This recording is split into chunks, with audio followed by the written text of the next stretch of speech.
শরীফ ওসমান বিন হাদির হত্যার বিচার চেয়ে এই মুহূর্তে রাষ্ট্রীয় অতিথি ভবন যমুনার সামনে অবস্থান করছেন ইনকিলাব মঞ্চের সদস্যরা। দর্শক, আপনাদেরকে সরাসরি যুক্ত করেছি এখানে। এই মুহূর্তে এখানে কথা বলছেন ইনকিলাব মঞ্চের সদস্য সচিব আব্দুল্লাহ জাবেল। আমরা সরাসরি আপনাদেরকে নিয়ে যাচ্ছি সেখানে।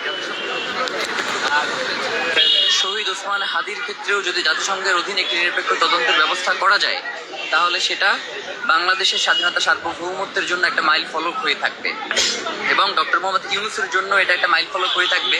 অন্তত শেষ সময়ে এসে উনি জনগণের একটা আশা আকাঙ্ক্ষা এবং তার যে একটা তীব্র বাসনা শহীদ ওসমান হাদির হত্যার বিচার নিশ্চিত করতে হবে, সেই ক্ষেত্রে তিনি একটা মাইল ফলক রেখে যেতে পারবেন বলে আমরা আশাবাদ রাখছি। এই জন্যই মূলত আজকে এখানে এসে বসা। এখন অনেকেই আমাদেরকে বলে যে এখানে 144 ধারা। ভাই, আপনাদেরকে একটা কথা বলি, ভাই হত্যার পরে আসলে 144 ধারা কাজ করে না। ওখানে 288 ধারা হইলেও ওইগুলো আসলে কাউন্ট করবার কোনো বিষয় না। মানে আপনি ভাই কি করবেন? মারবেন, জল কামানে পানি ছুড়বেন, প্রয়োজনে আমাকে এখানে পিটিয়ে মেরে ফেলবেন, এর বাইরে তো আপনি আমার কিছু করতে পারবেন না। আমরা এই সকল অবস্থার জন্যই প্রস্তুত আছি। মানে আমাদের অভিভাবক, আমাদের ইনকিলাব মঞ্চের মুখপাত্র শহীদ ওসমান হাদির হত্যা করেছে প্রকাশ্য দিবাপেশ, তার কোনো বিচার হচ্ছে না আর আমাদের বেঁচে থাকার খুব শখ জাগছে, ব্যাপারটা এমন নয়। শহীদ ওসমান হাদির হত্যার বিচার নিশ্চিত করতেই হবে এবং যেহেতু অন্তর্বর্তীকালীন সরকারের আমলে প্রকাশ্য দিবালোকে শহীদ ওসমান হাদিকে গুলি করা হয়েছে, যার কারণে অন্তত এই অন্তর্বর্তীকালীন সরকারের একটা দায় আছে শহীদ ওসমান হাদির হত্যার বিচারিক কার্যক্রম শুরু করে দিয়ে যাওয়া।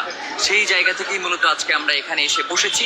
আমরা বিভিন্ন দপ্তর ঘুরতে ঘুরতে ক্লান্ত হয়ে গেছি, কিন্তু শহীদ ওসমান হাদির হত্যার বিচার নিশ্চিত করবার জন্য আমাদেরকে যদি আকাশসম পথ পাড়ি দিতে হয়, আমাদেরকে শত বাধা ডিঙিয়েও যদি সামনের দিকে এগিয়ে যেতে হয়, আমরা তার জন্য প্রস্তুত রয়েছি। আমরা কোনো ধরনের ভয়, ঠর, হুমকি কোনো কিছুকেই আমরা পরোয়া করি না। আমরা শুধু জানি যে একমাত্র শহীদ ওসমান হাদির হত্যার বিচার নিশ্চিত করবার মধ্য দিয়ে আমাদের ইনসাফের যাত্রা শুরু হবে। জি, এইটুকুই।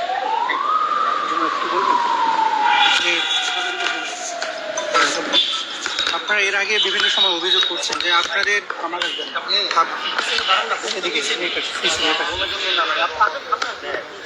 এর আগে আপনারা অভিযোগ করছিলেন যে আপনারা যতটুকু তথ্য দিচ্ছেন আইনশৃঙ্খলা বাহিনীকে, আইনশৃঙ্খলা বাহিনী এর বাইরে আসলে কোনো তথ্য কালেক্ট করছে না।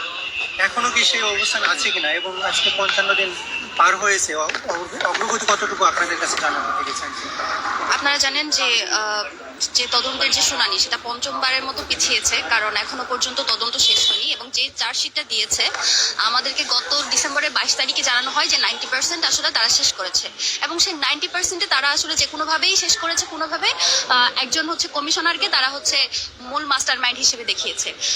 একদম স্পষ্টত একজন কাউন্সিলরের সাথে, যার সাথে কখনো ভাইয়ের দেখা হয়নি, তার সাথে প্রকাশ্য কোনো তার শত্রুতা নেই এবং একজন বিদেশে বসে সেই কথাটা মানে শুধুমাত্র খুনের নিয়ে ভাইকে হত্যা করবে শুধুমাত্র কিছু বক্তব্যের জন্য, এটা কখনোই আসলে হতে পারে না। তো সেই জায়গা থেকে এই যে চার্জশিট, সেটার উপর আমাদের কোনো ধরনের আস্থা নেই। যে 90%-এর কথা বলছে সেটাতে বেসিক্যালি 40%-এর মধ্যেও তথ্য নাই এবং এই যে তথ্য, এটা আসলে আমরা বুঝি যে বাংলাদেশের যে তদন্ত গোয়েন্দা সংস্থা যারা রয়েছে, তদন্ত যারা করছে, তারা আমাদেরকে বারবারই জানিয়েছে তাদের যেটুকু করার আছে তাদের সর্বোচ্চটুকু দিয়ে তারা করছে। তাদের ক্যাপাসিটি আসলে এতটুকু যে যতটুকু তারা দিচ্ছে এর বাইরে যাওয়ার আসলে ক্যাপাসিটিও তাদের নাই এবং যেহেতু তাদের এই ক্যাপাসিটি নাই, আমরা বারবার বলেছি যদি আপনার প্রয়োজন করে, যদি আপনার FBI কে প্রয়োজন করে, যদি আপনার স্কটল্যান্ড ইয়ার্ডকে প্রয়োজন করে, আপনার তাদেরকে নিয়ে এই তদন্তটা করেন। বিচার কি হবে, কাকে ফাঁসি দিবে, কাকে কি করবে সেটা পরের ব্যাপার, কিন্তু মূলত যারা এটার পিছনে আছে তাদেরকে তো সামনে আনতে হবে।